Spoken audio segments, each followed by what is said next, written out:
ये बात जरा आप कोविड-19 के हवाले से, चूंकि जम्मू कश्मीर के अंदर मजीद केसेस आए हैं और अमवात भी हुई हैं।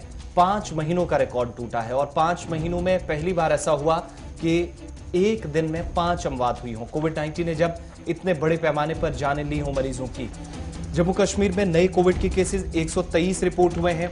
16 लेह के अंदर यानी लद्दाख में भी केसेस 12, 14, 16 ये तादाद मुसलसल बनी हुई है और 133 पॉजिटिव टेस्ट, 45,000 से ज्यादा टेस्ट गुज़श्ता रोज हुए हैं। वहां पर इंतजामिया की जानिब से अब तशखीस जो की गई तो तस्दीक ये हुई कि 102 कश्मीर सूबे से और 31 जम्मू सूबे से केसेस रिपोर्ट हुए हैं। 5 मरीजों की मौत भी हुई है और इंतजामिया की तरफ से पारन पिलन उड़ी शुमाली कश्मीर के बारामूला के अंदर जहां पर एक सरकारी मुलाजिम पॉजिटिव पाया गया, जिसके बाद इंतजामिया ने यहां पर ब्लॉक ऑफिस को बंद कर दिया। यानी कल शुमाली कश्मीर से भी केसेस रिपोर्ट हुए और सबसे ज्यादा सरे फहरिस्त कश्मीर में जाएं तो हमेशा की तरह श्रीनगर बना है और जम्मू प्रोविंस के अंदर जम्मू सूबा सबसे ऊपर इस लिस्ट में। लेकिन एक चीज बड़ी इंपॉर्टेंट है, अगर आप दिसंबर के 10 दिसंबर से आंकड़े देखेंगे तो मरने वालों की तादाद आहिस्ता आहिस्ता करके बढ़ रही है।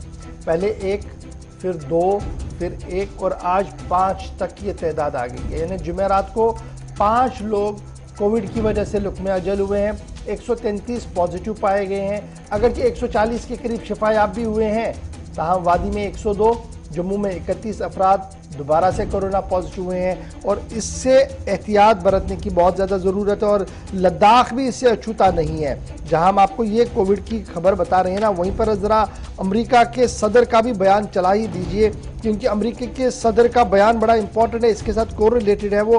क्योंकि अमेरिकी सदर का मानना है कि अय्याम सर्दी के दौरान अब कोरोना यानी जिस रफ्तार में अभी हमारे पास है वो उससे भी ज़्यादा तेज़ी के साथ फैल सकता है। यानी यूएस सदर का मानना है कि जनाब अब जिस तरीके से ओमिक्रॉन आया है, जिस तरीके से ये तेज़ी के साथ फैल रहा है और WHO ने जिस तरीके से ये साफ कर दिया है कि ओमिक्रॉन की रफ्तार कोविड से ज़्यादा तेज़ है।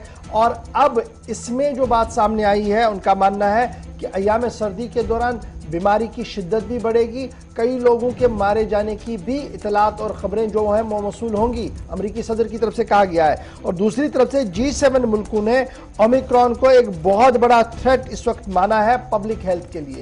यानी G7 के मुल्क लगातार मीटिंग्स कर रहे हैं। उस मीटिंग के अंदर उनका मानना है कि ये जो ओमिक्रॉन जिस तरीके से आ रहा है और जिस तरीके से दुनिया भर के अंदर केसेस पॉजिटिव के तौर पर सामने आ रहे हैं, ये एक बहुत बड़ा खतरा जो है 2022 के लिए बन सकता है हमारे लिए। और इसमें पब्लिक हेल्थ को और ज़्यादा मुस्तहकम और मजबूत बनाने की ज़रूरत है। G7 हेल्थ मिनिस्टर्स का इजलास गुज़श्ता दिनों ब्रिटेन के अंदर मुनक्किद हुआ था, जिसमें मौजूदा सूरत हाल के हवाले से गुफ्तगू की गई है।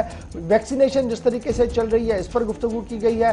अब जिन मुल्कों के अंदर वैक्सीनेशन 70 से 80% तक मुकम्मल हो गई है, वहाँ पर बूस्टर लगाने की बातें हो रही है। लेकिन अफ्रीका और दीगर मुल्क जो इंतहाई गरीब मुल्क है, वहां पर अभी पहली डोज भी मुकम्मल नहीं हो रही है। तो ये बातें जो है वो डिस्कस की गई और कहा गया कि जब यकसा तौर पर वैक्सीनेशन के अमल को तेज नहीं किया जाएगा, शायद तब तक बूस्टर लगाने से ज्यादा लोगों को नहीं बचाया जा सकता। लेकिन अमेरिकी सदर ने जो बयान दिया है वो इंतहाई अहम है और उनके पास जो बयान आया है, उनका मानना है कि जो डेल्टा इन्फेक्शन और दीगर मामले हमारे पास थे वो जनाब बिल्कुल कम थे, लेकिन ओमिक्रॉन इससे रफ्तार और ज्यादा बढ़ेगी। अमेरिका समेत यूरोप, एशिया के अंदर इसका सबसे ज्यादा नुकसान जो है वो देखने को मिल सकता है। तो एहतियात बहुत ज्यादा जरूरी है और अगर अभी तक आपने वैक्सीनेशन नहीं की है तो जल्दी से वैक्सीन लगाइए ताकि आप इस परेशानी से बच सके और अपने आसपास और अपने अहले अयाल को इस मुसीबत से दूर रखिएगा। जी आसिफ।